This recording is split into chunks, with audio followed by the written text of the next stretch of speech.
¿Ven mi pantalla ahí? Sí, se ve. Se ve.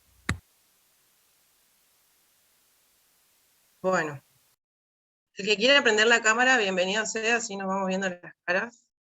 Así no siento que estoy hablando con la pared. Bueno, mi nombre es Cintia Palavecino, soy cirujana general. Para los que no me conocen, trabajo en la clínica San Agustín. Vamos a hablar un poco de neumotórax. Vamos a tratar de hacer, es un tema que es bastante largo, es medio tedioso. A mí me gusta bastante, pero entiendo que por ahí es medio bodrio para ustedes. Así que vamos a tratar de hacerlo lo más ameno posible, ¿sí? Les pido que silencien los micrófonos mientras estemos haciendo la presentación. Y si en algún momento tienen alguna pregunta para hacer, quieren frenarme, no tengo problema. ¿Sí? Lo activan y me preguntan lo que quieran. Pero mientras tanto, para evitar el ruido y todo eso, los tenemos silenciados, ¿sí? Bueno, neumotórax. Empezamos con la definición, ¿sí? Se define como aire en el espacio que hay entre las dos pleuras, visceral y paretal. No vamos a entrar en detalle en cuestiones anatómicas a esta altura, ¿sí?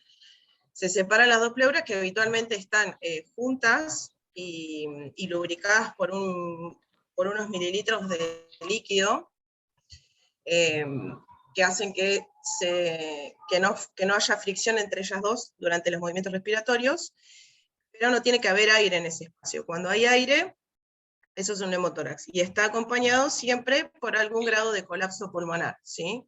El aire que ocupa, el espacio que ocupa el aire, se lo quita el pulmón, entonces el pulmón está parcialmente colapsado. Ese aire, acá la definición dice que el aire proviene producto de una lesión del parénquima pulmonar, o sea que es aire que en vez de entrar al pulmón, sale, porque el pulmón está lesionado, y se deposita en el espacio interpleural. ¿Alguno de ustedes quiere agregar algo más a esta definición?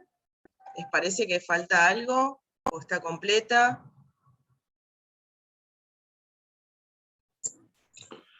Puede ser que no necesariamente el pulmón esté lesionado, por ejemplo, que haya una lesión del tórax y el aire ingrese directamente desde el ambiente y no a través de una lesión en el pulmón.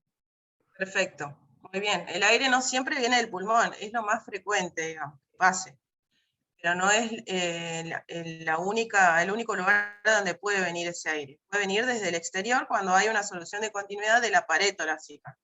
Y el pulmón el parénquima pulmonar no tiene daños. Y hay un tercer lugar de donde puede venir el aire. ¿A alguien se le ocurre?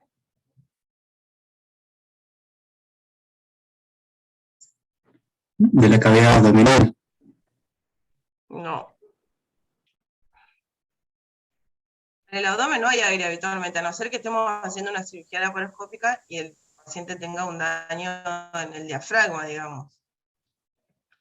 Puede ser, pero es medio rebuscado.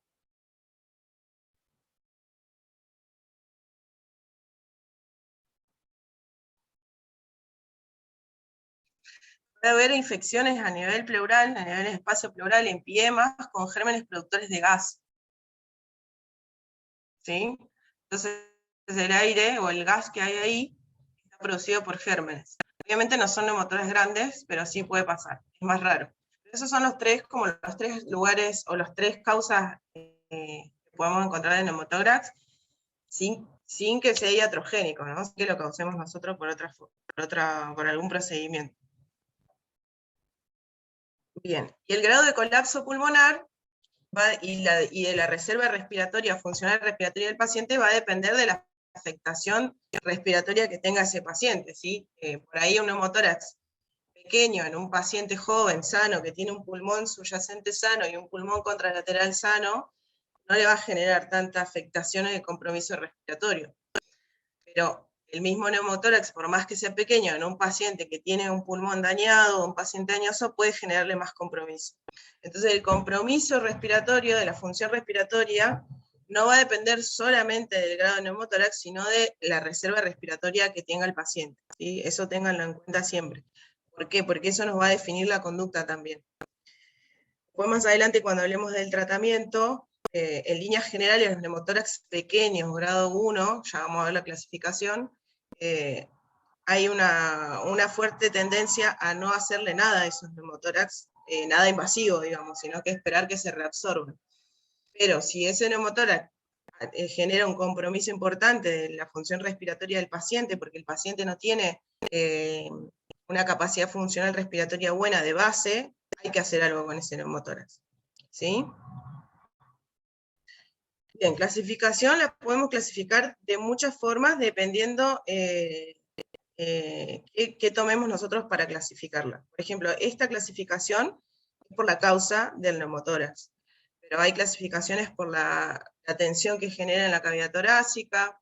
Esta es la que más van a ver, pero van a ver que hay muchas otras clasificaciones, y para que no se les arme lío en la cabeza, siempre fíjense que se tiene en cuenta para clasificarlo en esa clasificación. Esta es por la causa. Tenemos 3 tipos de neumotórax: espontáneo, traumático y diatrogénico. Dentro del espontáneo, que es el que se produce aparentemente sin causa, que en realidad no es sin causa, sino que aparece sin que el paciente tenga antecedentes de trauma ni de ningún procedimiento médico en el tórax. Y dentro del espontáneo tenemos el primario y el secundario, que ahora los vamos a ver. El traumático es cuando hay un trauma, ya sea abierto o cerrado en el tórax. El diatrogénico es el que hacemos nosotros con algunos procedimientos.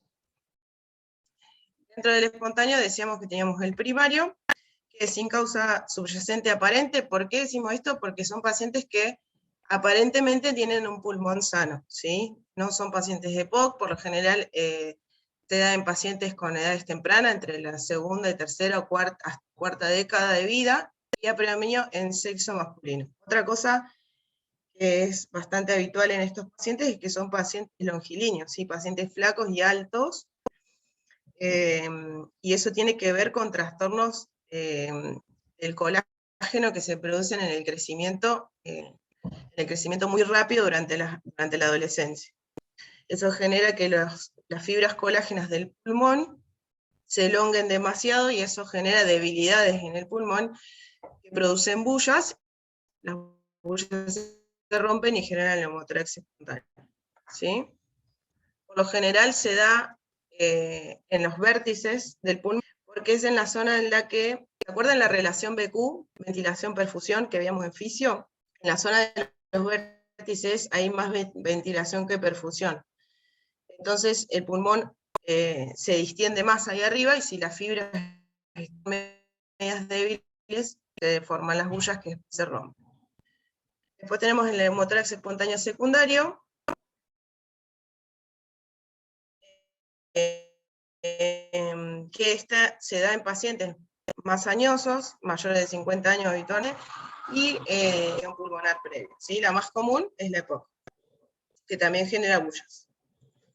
Dentro del trauma tenemos el abierto y el cerrado. Abierto, heridas penetrantes, la pared del tórax se rompe, ingresa aire desde afuera, y el cerrado es cuando hay un trauma cerrado, habitualmente genera fracturas costales, y las fracturas lesionan el pulmón, ¿sí? Y pueden haberlos combinados, ¿sí? Traumas que son abiertos en el pulmón, entonces el aire entra tanto de afuera como desde el pulmón. El diatrogénico es el que se produce como consecuencia de procedimientos invasivos a nivel torácico. Acá hay algunos, los más comunes. La toracocentesis, que es la punción del espacio pleural para toma de muestra de derrame pleural o de algún contenido que haya en el espacio pleural, o para el drenaje de alguna colección o de algún derrame importante. Las biopsias pulmonares, en las que transbronquiales, en las que uno incide sobre el bronquio y puede lesionar, atravesando el bronquio, el parénquima pulmonar. Biopsias de pleuras, lavados bronquiolorales, punción transtorácica y las centrales, que es bastante común porque hacemos muchas vías centrales, y es una de las complicaciones del neumotórax, ¿sí? Bueno, una vez que tenemos un neumotórax, también lo podemos clasificar según el tamaño que tiene, más allá de la causa, ¿sí? No hay un consenso general de cómo clasificarlo según el tamaño. Hay muchas guías y se basan en distintas cosas para clasificarlos, ¿sí? pero la que más usamos, bueno, acá esta es, hay una clasificación de Line, hay que hacer una fórmula. La verdad que nosotros en la práctica diaria no lo hacemos esto porque nos lleva mucho tiempo y tampoco es que nos ha, ¿sí? La conducta, por lo que les decía al principio, lo que más define la conducta no es tanto el grado de colapso pulmonar, sino la afectación en la función respiratoria del paciente. Así que nada, se los muestro, pero no se usa tanto. La British, por ejemplo, no se complica mucho por esto que les digo, y cuando ellos dicen que es un neumotórax grande, cuando el pulmón se colapsó totalmente. Y todos el resto son neumotórax pequeños, ¿sí? Esto es lo que vamos a ver en una placa de tórax. Lo primero que tenemos que ver en la placa de tórax es que es placa de tórax de calidad y que nos permite evaluar bien las estructuras torácicas. Primero tenemos que ver que esté alineada. Bueno, esto es más de anatomía, ya lo vieron, pero lo vamos a repasar. Fíjense que la columna tiene que estar bien derechita, las clavículas tienen que estar simétricas las dos, y esta placa está un poquito poco penetrada porque deberíamos ver los cuerpos vertebrales por lo menos hasta esta altura, hasta la mitad del mediastino, ¿sí? Esta está media blanda, está muy blanca esta placa. Lo que vamos a buscar acá es, en las playas pulmonares, la trama vascular, que acá se ve y acá no la ven, ¿sí? ¿Lo alcanzan a diferenciar? Está remarcado ahí, pero bueno. Y este es el pulmón derecho que está totalmente colapsado. Fíjense que de este lado hay una hiperclaridad del hemitórax derecho, porque donde tendría que haber parénquima pulmonar hay aire. Entonces se ve más negro que el lado izquierdo. Siempre hagan comparativa la visualización de la placa. Este es un neumotórax pequeño, ahí con las flechitas ven la línea. Esa línea que ven es la pleura visceral, ¿sí? Y está despegada de la pleura paretal. Todo lo que está entre las dos pleuras es aire, y lo que está hacia adentro es el... Esta es otra forma de clasificarlo en porcentajes. Cuando el neumotórax es pequeño y no alcanza a separar la pleura en su totalidad, o sea que en la parte inferior las pleuras todavía están unidas, se dice que es de aproximadamente el 15%.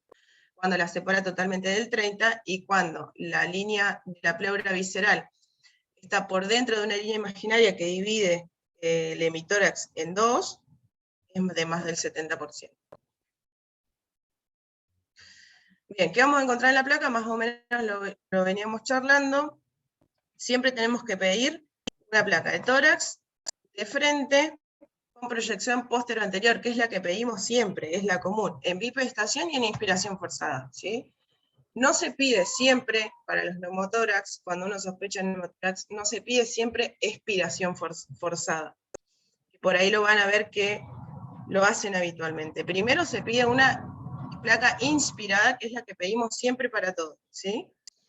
Si nos quedan dudas, después vamos a ver en qué situación podemos pedir una en expiración. ¿Y por qué? Lo que vamos a ver es lo que veníamos viendo recién, la línea fina, que es el margen externo de la pleura visceral, la pleura que está adherida al pulmón, representa el límite del pulmón, y que está separada de la pleura paretal, ¿sí? En la parte superior vamos a ver que esa línea se curva y hace la formita del pulmón. Por eso nos damos cuenta que es la línea de la pleura, y no otra cosa que también nos puede confundir, que ya lo vamos a ver. La hiperclaridad que hablábamos, en el lugar donde está el aire, en vez de haber parénquima pulmonar, hay aire, entonces se ve más negro, ¿sí? Se ve más clara, hay una hiperclaridad en la placa.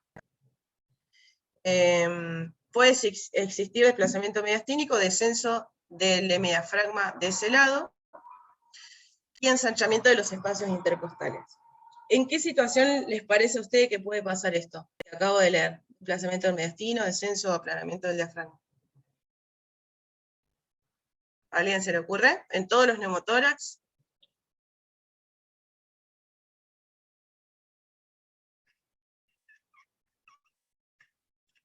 ¿Puede ser cuando el pulmón está colapsado directamente que ya desplaza? Puede ser. Habitualmente cuando pasa esto, el pulmón está totalmente colapsado.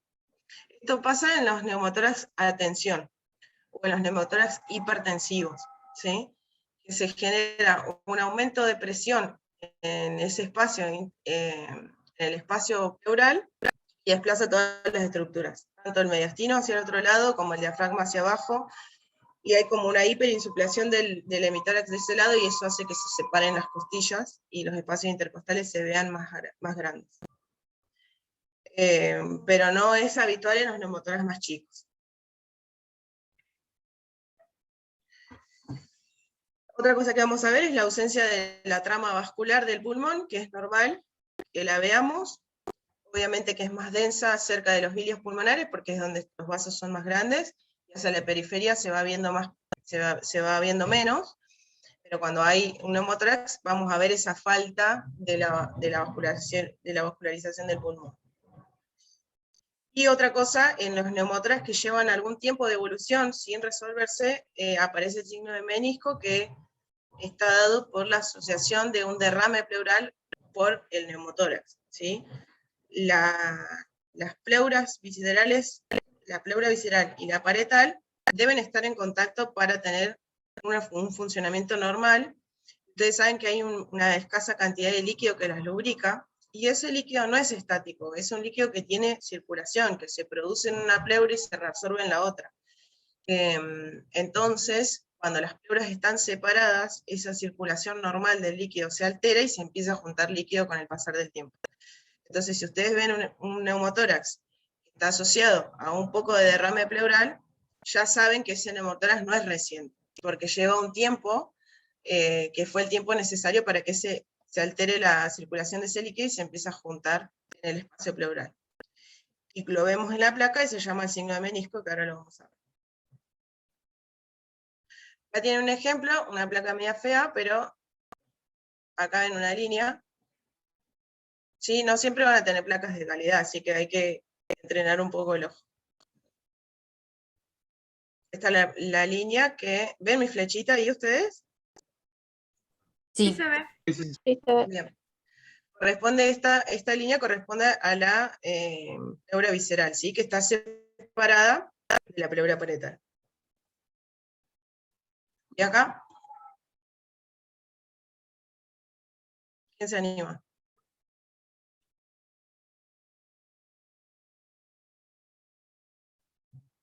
¿Hay neumotórax? ¿Sí o no?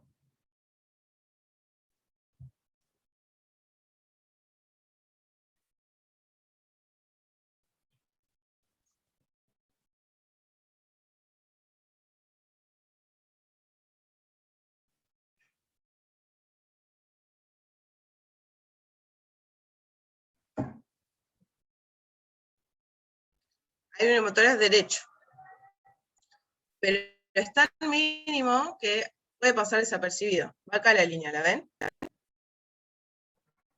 Esto es lo que yo les decía, que la línea de la pleura visceral sigue la formita del pulmón, ¿sí? Sigue esta curva. Y en ese caso, De la pleura. perdón, Cintia, y en Sí, te ese caso escucho. también tiene la simetría de los diafragmas, ¿no? De las cúpulas diafragmáticas.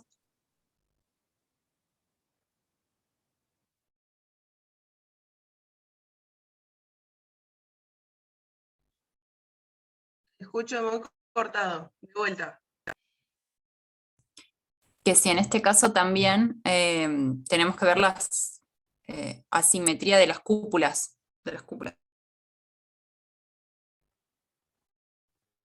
Claro, siempre es comparativo. Siempre comparen un fácilmente te lo podés pasar por arriba y no darte cuenta que tiene un neumotórax. Sobre todo porque, por lo que veo en la placa, no es mía esta placa, pareciera que es un paciente joven y tiene pulmones sanos, entonces probablemente no genere mucha afectación la función respiratoria. Entonces, lo lo podés pasar por arriba y no darte cuenta y no verlo. Por eso siempre, cuando ustedes vean la hayan pedido por la causa que la hayan pedido, no solamente buscando un neumotórax, siempre piensen en el neumotórax y siempre busquen las líneas pleurales. Porque por ahí lo piden pensando, no sé, el paciente viene con dolor de punta de costado, tos, ustedes lo ocultan y les parece que tiene una hipoventilación basal y se van por la neumonía y todos esos síntomas también los puede dar un neumotórax. Entonces, por más que piden una placa buscando una neumonía, siempre busquen el neumotórax. Y traten de tener un sistema de visualización de placas. Elijan, o incluso puede ser personalizado por ustedes, pero tengan un orden.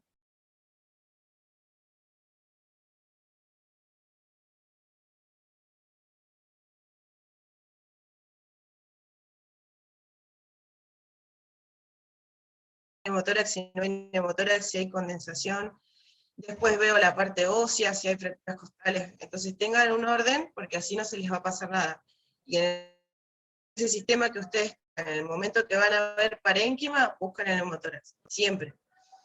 Neumotórax, neumonía, lo que sea. Pero en todas no se cansen con un solo diagnóstico, ¿sí? Porque si no lo buscan, no lo encuentran. Hay situaciones en las que es bastante obvio porque el colapso pulmonar es total o es importante y se ve fácilmente, pero en este caso, por ejemplo, que es tan mínimo, si no lo buscan, no lo ven. Bueno, este es el signo del menisco que yo les decía. Fíjense que acá abajo hace esta curvita que parece un menisco, y es esta parte y esta parte ya es el pulmón. Es el líquido asociado al derrame pleural asociado al neumotórax.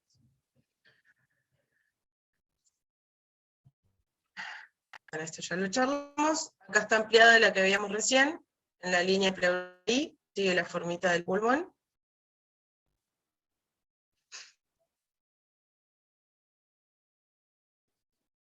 Este está más fácil.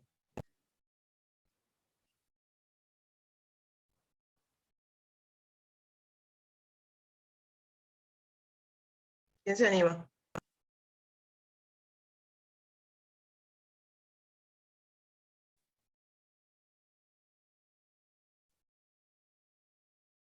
¿Tiene un neumotórax izquierdo? Sí, del lado izquierdo.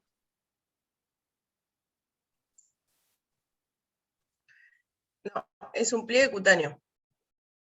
¿Sí? Es un pliegue de piel. Fíjense la forma que tiene, es recta.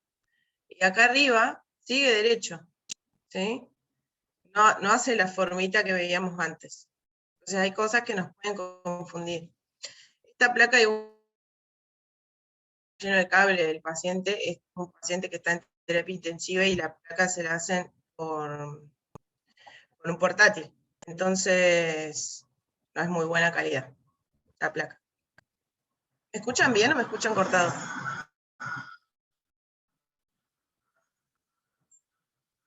Y se escucha bastante cortado. Cortado. Estoy en el trabajo y no tengo buena señal de internet. Bueno, acá otro pliegue cutáneo, fíjense, del lado izquierdo, viene por acá y traspasa los límites de la playa pulmonar, ¿sí? Sigue para acá arriba. Es un neumotórax.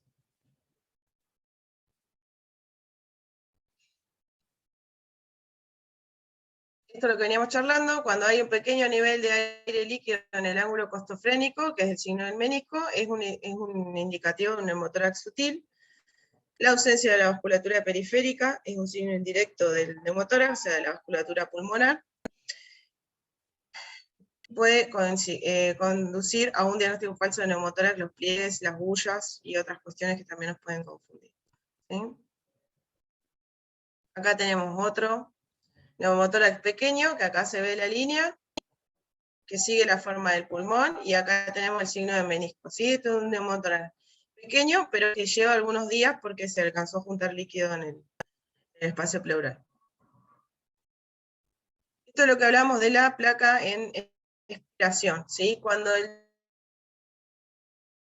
de neumotórax y en la placa de inspiración no lo ven, pueden pedir una placa de expiración. En la radiografía en expiración forzada, el paciente voluntariamente aumenta la presión intratorácica y eso hace que el colapso del pulmón sea mayor y sea más evidente el espacio que hay y el aire que hay. Porque la presión intratorácica, la cantidad de aire que hay no se puede comprimir, siempre más el pulmón. Se exagera el colapso pulmonar y el neumotórax es más evidente.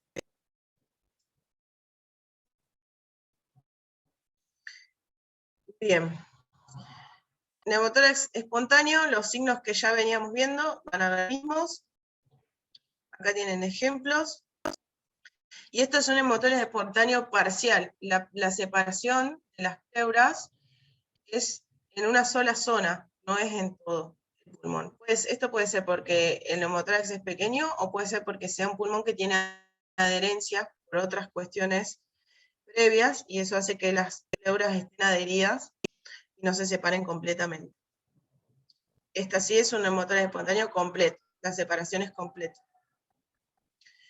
Y esto es un neumotórax con colapso pulmonar total. ¿Sí? Lo ven acá el muñoncito, este es el pulmón derecho. Totalmente. Fíjense que acá, en todo este espacio, no hay trama vascular como sí hay de este lado. ¿Sí? Lo ven claramente ahí, ¿no?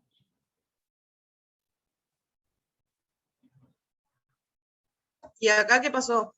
¿Alguien se anima a decir?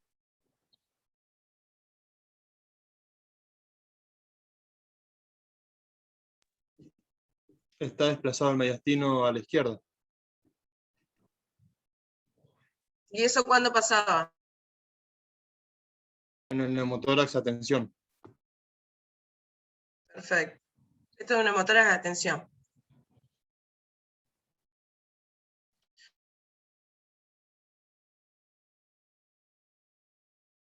Hacia el tórax contralateral. ¿Sí? Eso genera tanto respiratoria como cardiovascular. ¿Sí? Acuérdense, ¿se acuerdan de los determinantes del gasto cardíaco? Que uno de ellos era la bomba torácica. Los cambios de presión dentro del tórax hacían que el retorno venoso, en la inspiración, donde baja la presión intratorácica, ese descenso de presión hace que la sangre llegue al corazón. ¿Sí? Entonces, es necesario que haya cambios de presión en el tórax para que el mediastino y todas las estructuras vasculares que están inmersas y están afectadas por todos esos cambios de presión torácica funcionen normalmente. Cuando eso se altera, también se altera la función circulatoria. Entonces, cuando hay hipertensión en el tórax, como es en los neumotórax hipertensivos, se reduce el retorno venoso, por lo cual se reduce el llenado en diástole y por lo cual se reduce el gasto cardíaco o el volumen de sístole, ¿sí? Y el paciente puede terminar en un paro cardiorrespiratorio, por dos mecanismos, porque no puede respirar porque tiene el pulmón afectado por un neumotórax, y por todos los cambios circulatorios que genera la hipertensión dentro del tórax. Entonces esa es una urgencia. Y el diagnóstico es clínico, no se hace placa en neumotórax hipertensivo porque hay que actuar rápido porque el paciente se muere, ¿sí? Entonces, si ven como esta placa, radiografías en un neumotórax hipertensivo, están mal indicadas, porque hay que hacer tratamiento cuando uno lo sospecha, ¿sí?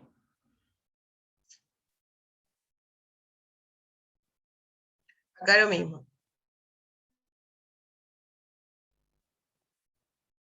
Son todos pacientes que tienen patologías graves, ¿no? Por eso las placas son así, fíjense que tienen electrodo. Pero puede venir uno desde la casa, digamos.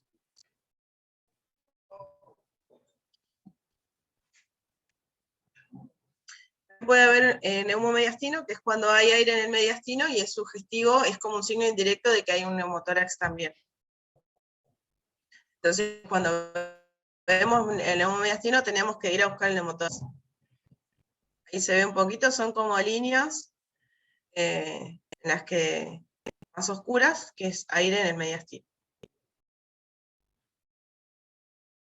¿Ven? Esta línea no la deberíamos ver habitualmente, no deberíamos ver la línea del diafragma cuando pasa por debajo de la silueta cardíaca. ¿Sí? Siempre vemos el diafragma hasta acá, y después lo volvemos a ver hasta acá. Cuando lo vemos completo, eso es un signo de mediastina, de neumomediastina.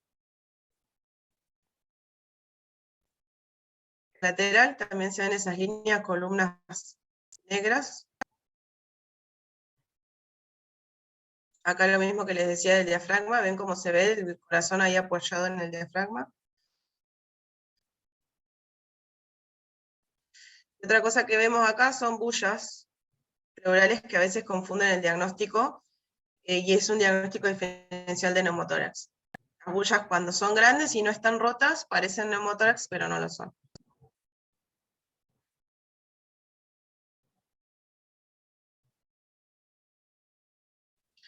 Acá lo que tenemos es un hidroneumotórax. ¿Ven el nivel hidroaéreo acá? Lo de abajo es líquido, lo de arriba es aire. Secundario de una cirugía torácica. Este paciente tiene una cirugía torácica abierta. Ven que tiene la osteosíntesis del esternón acá. Lo mismo, pero en una placa lateral. Ahí se ve el nivel hidroaéreo. ¿Y cómo tratamos los neumotórax? Le ponemos un drenaje, un tubo de avenamiento pleural, ¿sí? El tubo de avenamiento pleural es un drenaje especial para el tórax, que en el espacio pleural, con la finalidad de drenar el aire que está ahí, que no deja que el pulmón se expanda totalmente. La posición ideal es esta que ven ahí, que ingresa hacia superior, y siempre hay que tratar de ponerlo entre el cuarto o quinto espacio intercostal, línea medio axilar o línea axilar anterior. Se puede poner línea medio clavicular, también se puede poner. Tratamos de ponerlo en las líneas axilares porque es más estético para el paciente.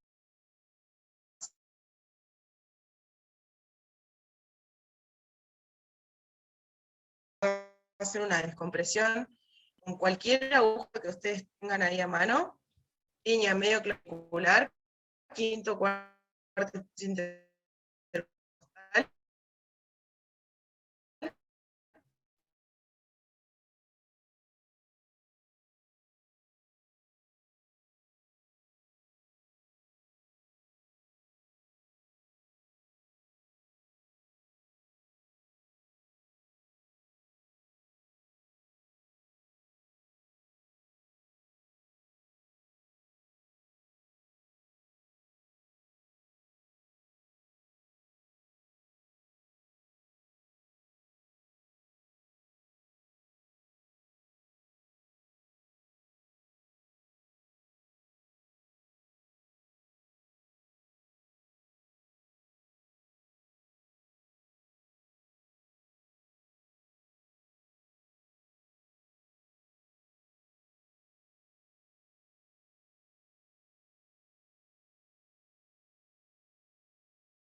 ¿Me escuchan?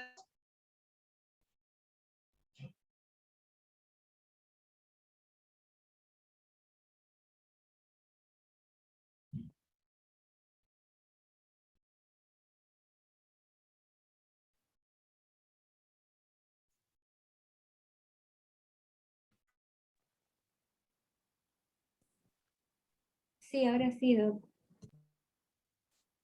Bien. Entonces estábamos en el tubo de avenamiento pleural. Lo único importante que me faltó decirles es que esto es una trampa de agua. Siempre tiene que estar conectado en un frasco que se llama frasco Buló. Y fíjense cómo va la conexión. El frasco tiene dos entradas. En realidad tiene una entrada y una salida. Hay una de esas entradas que tiene una varilla que siempre está bajo de agua. Y ahí es donde tiene que ir conectado el tubo que va hacia el paciente, ¿sí? Y la otra salida tiene que estar siempre abierta, no tiene que estar tapado. Entonces, con los ciclos respiratorios, el paciente inspira, el pulmón expande y sale el aire hacia el frasco. Ese aire burbujea en el agua del frasco y sale por la otra salida, ¿sí? Y el agua no deja volver a entrar el aire en el espacio pleural. Entonces siempre tiene que estar con agua, tiene que estar esa varilla sumergida y no puede estar ni desconectado ni caído el frasco, ¿sí? Esos son cuidados importantes del frasco de avenamiento pleural que tienen que saber. Cuando drenamos una neumotórax es cuando le ponemos un tubo de drenaje pleural. Si nos basamos solamente en el tamaño del neumotórax, es en neumotórax grados 2, 3, el 3 es de colapso total del pulmón, y el grado 2 es cuando la línea visceral pasa por una imaginaria medio clavicular, y en los grados 1 se podría esperar una reabsorción espontánea de ese neumotórax. Pero eso siempre, eso que les acabo de decir, lo tienen que adaptar a la función respiratoria del paciente. Si es un grado 1, pero tiene una afectación respiratoria sobre el paciente, porque es un paciente que no tiene mucha reserva funcional respiratoria, hay que drenarlo igual, ¿sí?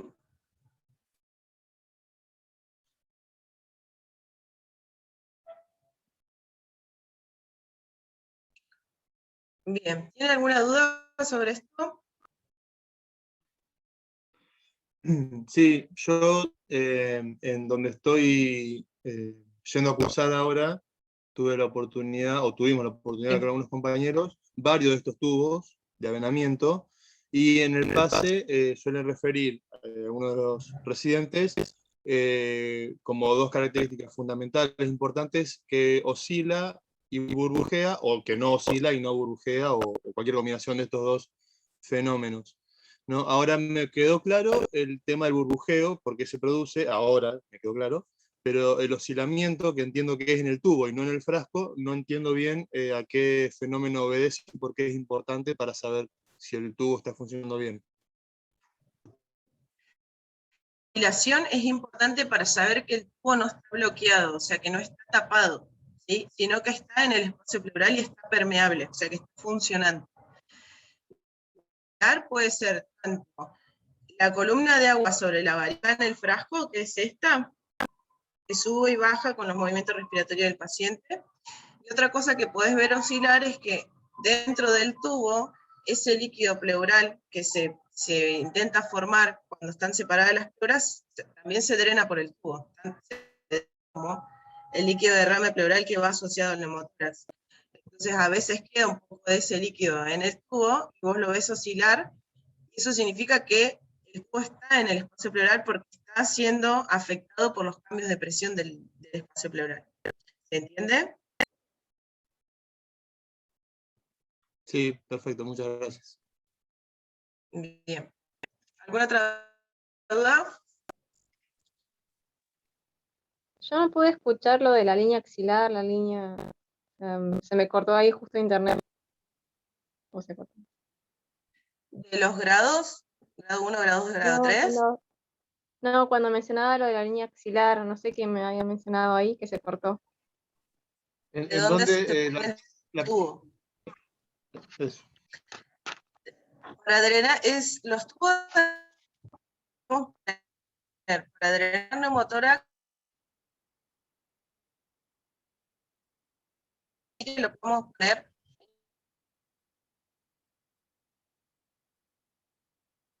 en la línea medio clavicular, o sea que es una línea anterior, o en la línea ¿sí? Axilar anterior o axilar media, cualquiera de las dos, pero siempre a esa altura. Cuando voy a drenar derrame pleural puedo ir más abajo, porque el líquido siempre está más abajo, entonces si pongo el tubo muy arriba quizás no lo drene completamente. Pero para neumotórax, quinto espacio intercostal, línea medio axilar o axilar anterior, y si no se animan en esa zona, porque es un poco más difícil por la cantidad de músculo que hay, lo pueden hacer en la línea medio clavicular, pero siempre en el quinto espacio intercostal. Ah, buenísimo, ahí me quedo. Bien. ¿Más?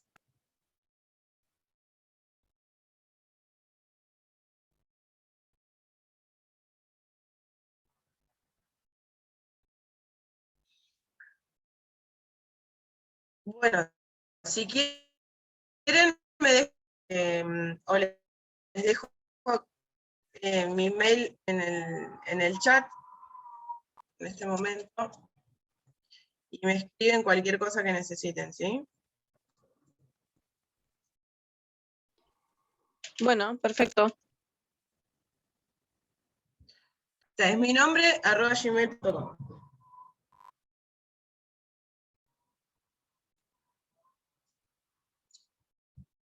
Bueno, chicos, nos estamos mucha suerte en todo. Gracias, hasta luego. Gracias, Doc. Gracias. Doc, hasta Gracias, luego. Doc. Nos vemos. Gracias, Doc.